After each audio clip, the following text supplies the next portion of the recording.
In this year, United Nations has fixed a beautiful theme, that is gender equality today for future sustainable future or tomorrow. আমি রত্না ম্যাডামের request তাকে সম্মান করছি। কালকে আমায় এর আগেই বলেছেন সাস্টেনেবল ডেভেলপমেন্ট সম্পর্কে কিছু বলার জন্য। So I give emphasis on these some points regarding this sustainable development because it is related with sustainable tomorrow, সুস্থায়ী উন্নয়ন বা ভবিষ্যৎ এবং তার সঙ্গে উন্নয়নের সম্পর্ক, এই সম্পর্কে আমি একটু আলোকপাত করব। নাও দ্য ডেভেলপমেন্ট অর উন্নয়ন যেটাকে বলি তিনটে ফ্যাক্টরের দ্বারা প্রভাবিত হয়। সেই তিনটে ফ্যাক্টর হলো সোশ্যাল, এনভায়রনমেন্টাল অ্যান্ড ইকোনমিক্যাল। এই তিনটে ফ্যাক্টর আমাদের সাস্টেনেবল ডেভেলপমেন্ট বা যে কোনো ডেভেলপমেন্টকে প্রভাবিত করে। When these social factors help in the development in relation or upon environment, then it is called bearable development. Here the development is being influenced by the pressure given by the society on environment, that is bearable. এবার এই সোশ্যালটা গেল, social যখন এনভায়রনমেন্টের সঙ্গে পরিচিত হলো, সেই ফ্যাক্টরের সঙ্গে মেনটেন করা হয়, সাম্যতা বজায় রাখা হয়, তখন তাকে আমরা বলছি বিয়ারেবল। এবার এই সোশ্যাল যখন ইকোনমিকের সঙ্গে প্রভাবিত হয় এবং সাম্যতা বজায় রাখার চেষ্টা করা হয়, that is called equitable development. ইকুইটেবল ডেভেলপমেন্টের ক্ষেত্রে we give emphasis or priority the all-round economic opportunities of all the members of the society. সমাজের প্রত্যেকের একটা অর্থনৈতিক মান উন্নয়ন করা, যার জন্য এটাকে বলা হচ্ছে equitable. And the third one environmental and economical, when they give emphasis, that is called viable development. So these three kinds of development, bearable development, viable development, equitable development, that is very difficult for us to understand. এটাকে বোঝা সাধারণ মানুষের পক্ষে সম্ভব নয়। তাই বিশ্ব পরিবেশ দিবস বিশ্ব পরিবেশ কমিশন বা ব্রুকল্যান্ড কমিশন যে ডেফিনিশনটা দিয়েছেন রিলেটেড টু সাস্টেনেবল ডেভেলপমেন্ট, সেটাকে আমরা অ্যাকসেপ্ট করি। That is development that meets the needs of the present without compromising the future generation to meet their needs. অর্থাৎ ভবিষ্যৎ প্রজন্মকে তার আমাদের সীমিত সম্পদকে কিভাবে ব্যবহার করব এবং ভবিষ্যৎ প্রজন্মকে আমরা উদ্ধার করব, তাদের রক্ষা করব, সেটাই আমাদের main target, this sustainable tomorrow.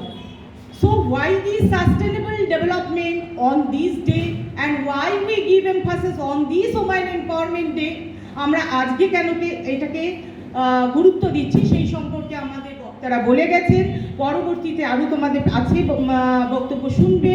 আমি খালি বলবো যে ইউনাইটেড নেশনের কিছু তথ্য, যেখান থেকে আমি কিন্তু জেন্ডার বায়াস বা ওমেন এই ধরনের দিকে যাচ্ছি না, কোথায় নারী শক্তি পিছিয়ে রয়েছে নিজের স্বেচ্ছায় অথবা অন্য সামাজিক কারণে অথবা কিছু, তার জন্য আমাদের এই সামাজিক যে বৈষম্যটা সেটাকে নষ্ট হচ্ছে। That is called sustainable development, that is associated with the viable, bearable and all this types of development.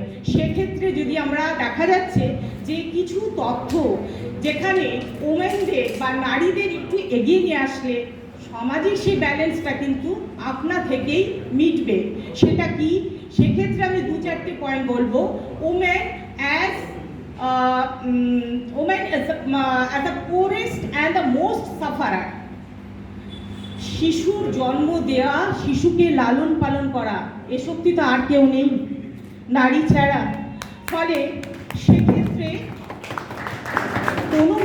চাইবে না তার সন্তানকে না খাইয়ে অন্য নিজে খাবে, ফলে সে ভুগবে অপুষ্টিতে, ম্যালনিউট্রিশন দেখা যাবে, এবং যার ফলে সমাজে ফিজিক্যাল হেলথ সেটা ব্রেকডাউন হবে। আর ফিজিক্যাল হেলথ ব্রেকডাউন হলে তোমরা জানো অটোমেটিক্যালি মেন্টাল হেলথ কিন্তু ব্যালেন্স ওয়েতে থাকবে না। তাই নারীদের এগিয়ে নিয়ে আসতে হবে।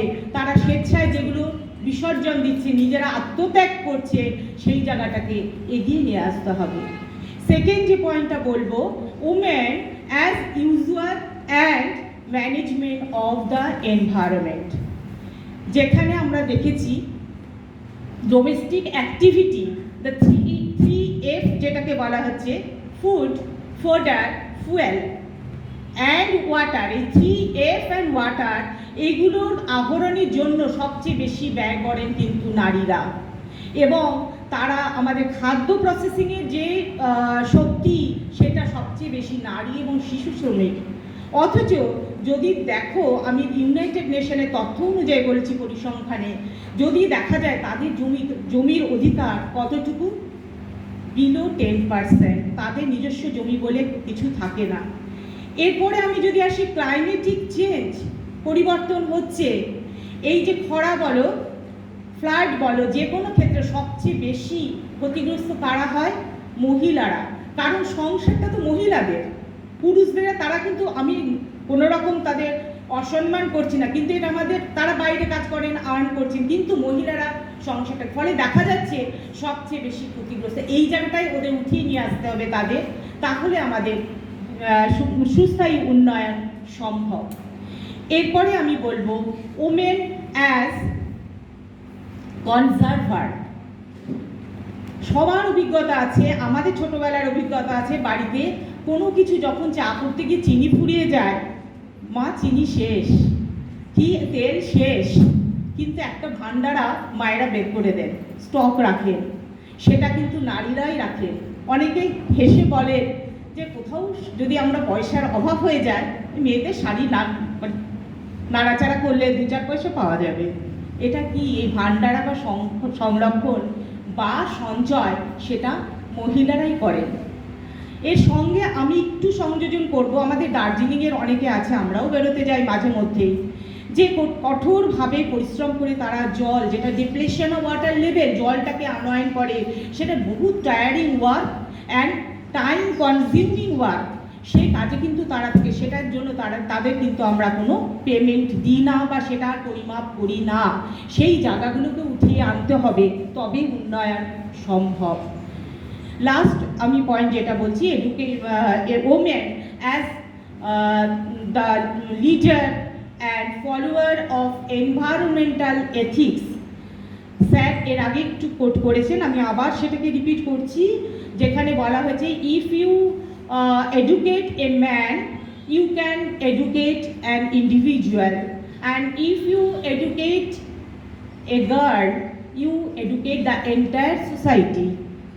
এক্ষেত্রে পণ্ডিত জওহরলাল নেহেরু, উনি কিন্তু তার কোটকে আমি আবার এখানে নিয়ে আসছি, যেখানে বোঝা যাবে if you can tell the condition of a nation by looking into the status of women. সেক্ষেত্রে দেখা যাচ্ছে পরিসংখ্যান অনুযায়ী যে আমাদের নারী সমাজ, তাদের লিডারশিপ থাকা সত্ত্বেও, তাদের ক্ষমতা থাকা সত্ত্বেও, এই যে ব্যালেন্স, সেক্ষেত্রে তাদের মনে হচ্ছে একটু কম আছে। সেখান থেকে তাদের প্রায়োরিটি দাও, তবেই আমাদের সুস্থায়ী উন্নয়ন সম্ভব। আদারওয়াইজ আমাদের কিন্তু একসাথে লড়া, একসাথে এগিয়ে যাওয়া, সুস্থ সমাজ গঠন করা, সেটা কিন্তু সম্ভব হবে না। এর সঙ্গে আমরা বলবো আমরা সকলে খুব লাকি, আমরাও লাকি যে আমরা একটা শিক্ষণ মহাবিদ্যালয়ের সঙ্গে জড়িত।